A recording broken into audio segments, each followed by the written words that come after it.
Hey YouTube, 3D Printed Life here, and first a nice look at 8 3-ups just about ready to go, just waiting on some final parts, and then they are all going to go out probably in the next day or two, all at once except for the international ones.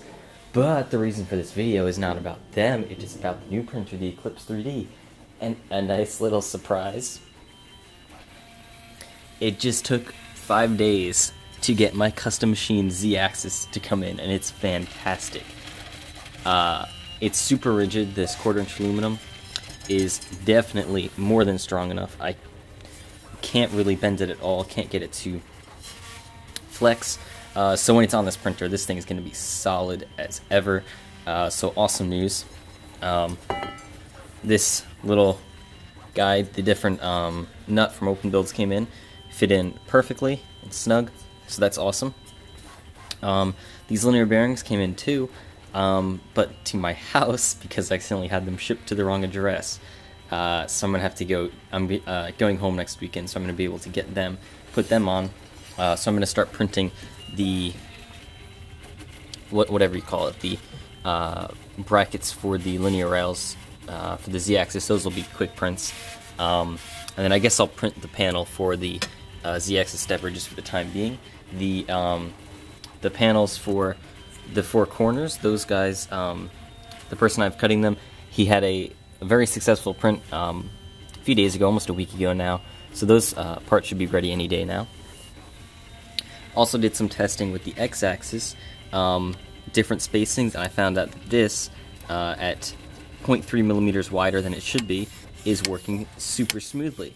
The reason this had to be bigger was because this piece is printed on its side, this is being the bottom, and this piece gets printed, well, on its side as well, but what ends up happening is that these holes are printed vertically going up, and these are printed all at once going this way.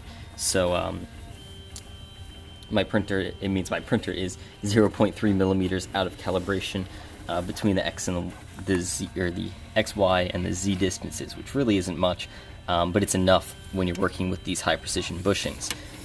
So basically what I'm thinking of doing is, well, I'm not too sure. I really want to do like an open SCAD kind of thing where you can enter a parameter and adjust the distance between them so that you get a nice smooth motion with earpieces for you guys who want to make this yourself. Or I may just upload like 8 different configurations from the exact 48 millimeters up to like 49 and down to 47, just to account for any variation. Scaling it won't really work because that will mess up other stuff, and I don't want to have that happen. But I'll be figuring that out. Also, I got square nuts in, but again, those got shipped home with the linear bearings. So once I get those in, I'm going to be converting all of the normal hex slots. Let's see if you can. Well, I'm sure you know what I'm talking about. These little hex guys, I'm going to be converting all of them to square nuts. So they'll be easier to put in and a lot more secure in there. Less likely to strip out their holes. After that, I'm going to be printing essentially the finalized Y sliders, because these guys are done. Really, there's no need to modify them any further. They're awesome as is. What else was I going to do? Got to print out the new X slider. Got to print out some new, well, these guys once I get the new the square nuts in once again. Then I just gotta wait for those aluminum panels, and then really the whole thing's gonna come together in like a week, which is awesome. So after I come back from going home next weekend, I really should have everything that I need to get this thing printing, which is pretty awesome, and it's gonna be, well, nerve-wracking and time-consuming, but at the same time it's gonna be so worth it. So anyway, I'm really happy about this piece here. Don't ask how much it cost me, it was a lot. It was cheaper than I really expected it to be, especially considering it's 1/4" aluminum and it's got a giant cut in the middle. But still fairly expensive. It's going to be much cheaper in bulk, but of course I'm only buying one for myself for prototyping. I believe I mentioned this, or if you haven't seen the videos before, my belts crossing mechanism right here. Oops. This guy works like a charm. With these guys, the belt, it directs one belt up and over and one down and under, and it works perfectly. So that allows me to have both of these pulleys and both belts on the same plane. Whereas with normal Core XYs, you'll see that it's usually stacked. One belt is higher than the other belt. So this should just make things simple, make them look better, and hopefully give better print results because there's less torquing in axes you don't want torquing in. New stuff. McMaster. Oh, that's right, a big thing. I have a Bowden extruder. Done. Built.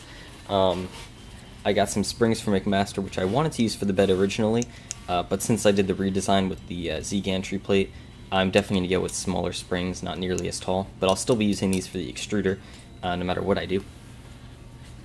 This is just a Bowden extruder I got off Thingiverse. I did test it, and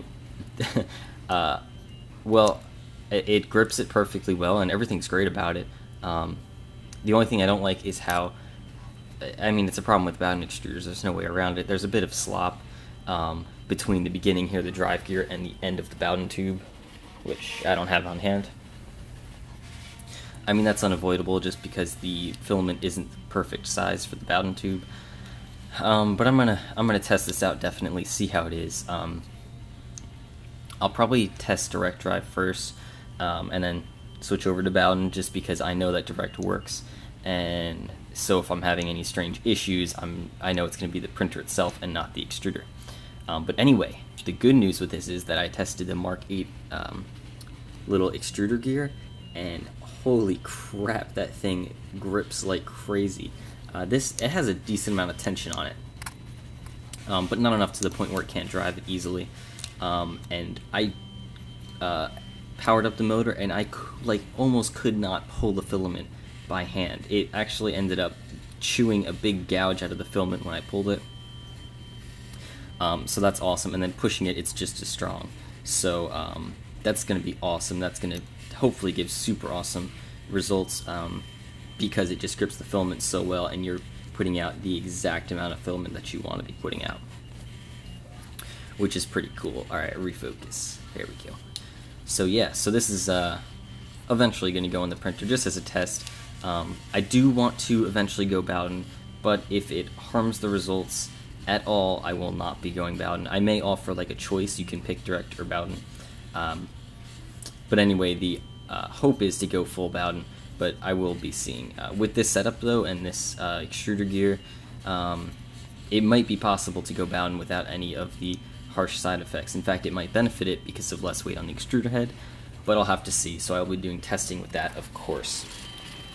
And finally, a bit unrelated, I did do a print with carbon fiber, that carbon fiber PLA from the guys over at Protopasta. Thanks again. They sent me a sample, which is awesome. My first impressions are that it's really good. Definitely a little bit trickier to work with than PLA because it's a bit thicker consistency.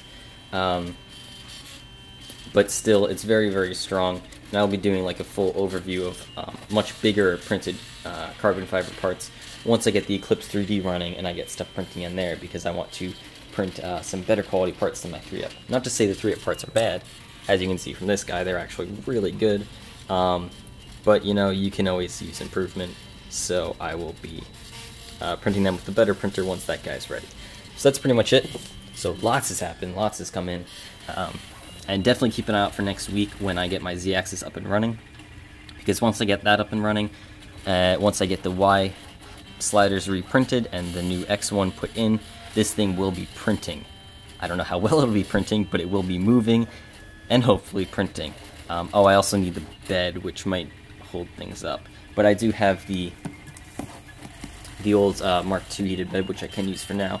I ordered the Mark III, but it might not come for another week or two, but I'll see. Worst case, I could even use acrylic or something. Anyway, I'm gonna shut up. So thank you guys for watching. Hope you enjoyed. Definitely keep an eye out for more videos on the Eclips3D. And that's really it, so have a nice day.